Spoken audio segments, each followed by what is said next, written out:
Welcome to the second episode in our video series.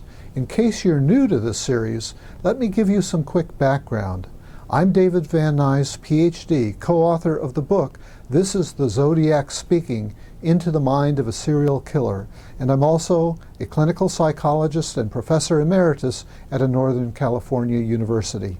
My contribution to the book was to develop a psychological profile of this infamous serial killer based on the letters he sent to the press and to the police. Michael Kelleher, the lead author, and I agreed that my analysis would be blind. In other words, I was kept unaware of the forensic details surrounding each attack until I had submitted my analysis of the related Zodiac letters.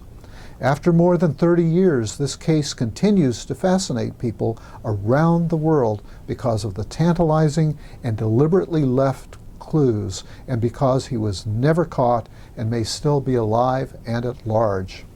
A major Hollywood film about the Zodiac murders is coming out this spring.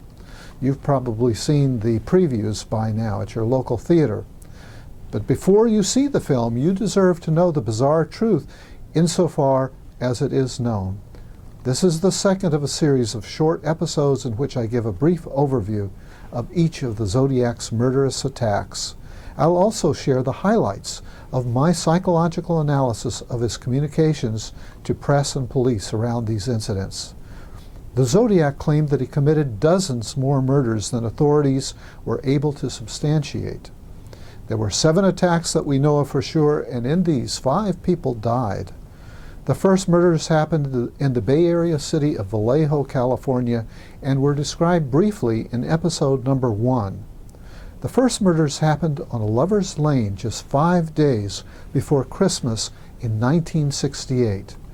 The second attack is actually on a holiday as well. It takes place 7 months after the first murders on July 4th of 1969. Once again, he attacks a young couple parked in Vallejo. They are Darlene Ferrin and Michael Magot. Darlene was a young married mother, 22 years old, and Michael was a 19-year-old friend. Interestingly, Darlene knew both victims of the earlier murders, living just 2 blocks away from the girl and having attended the same high school. She was also familiar with the Lover's Lane, where the first young couple had been murdered. These facts led to the speculation that Darlene might have known the Zodiac, but there's never been any evidence to substantiate this, and the circumstantial evidence surrounding the second attack tends not to support that assumption.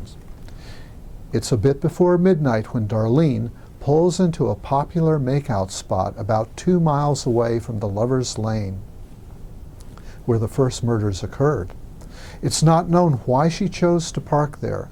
According to one account, she and Michael were on their way to buy fireworks when they noticed they were being followed by another car, and so they drove to the outskirts of town and parked to shake their suspected pursuer. For whatever reason, she ends up either parking or stalling her car in the dark parking lot of the Rock Springs Golf Course just outside of Vallejo, California. Moments later, a car pulls up about 8 feet to the left of Darlene's car. Michael asks Darlene if she knows whose car it is, but her answer is vague, and she says he shouldn't worry about it. The car ends up peeling away. For some reason, Darlene and Michael stay parked there. About 5 minutes later, the car returns and parks close to their vehicle. A man gets out and approaches their car from the passenger side where Michael is sitting. Given that it's a warm summer evening, the passenger window is down, and the man shines a large flashlight in their eyes. Assuming it's a police officer, they start scrambling for their IDs, but the man then, without speaking, produces a gun and starts firing into the car. Michael is struck in the neck and in the arm, and Darlene slumps onto the steering wheel as she's hit by several bullets. The assailant goes back to his car and fiddles with something there. Michael is conscious and is trying to free himself from the car. The attacker hears Michael's moans and returns to fire more shots into the bodies of both Michael and Darlene. He then moves quickly back to his car and he takes off. Now we know these details because Michael managed to survive this attack with wounds in his left leg, right arm, and neck. Not only was he able to describe the events of the attack, but he also gave the following description of their attacker.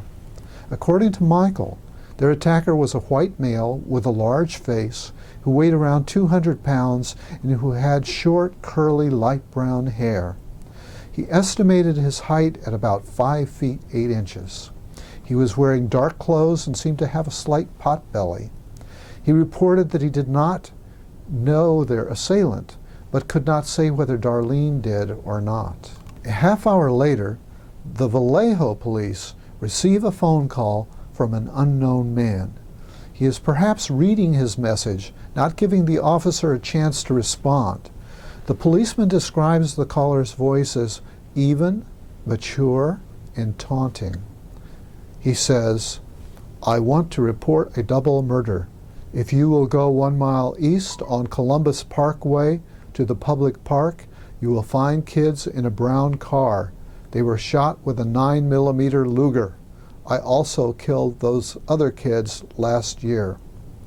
In our next episode, I will comment on this message and on the next stage of the Zodiac serial killer's evolution. You won't want to miss it. If you're interested in psychology, be sure to check out my podcast series, Shrink Wrap Radio. The link's at the bottom of your screen. Until next time, this is Dr. David Van Nuys.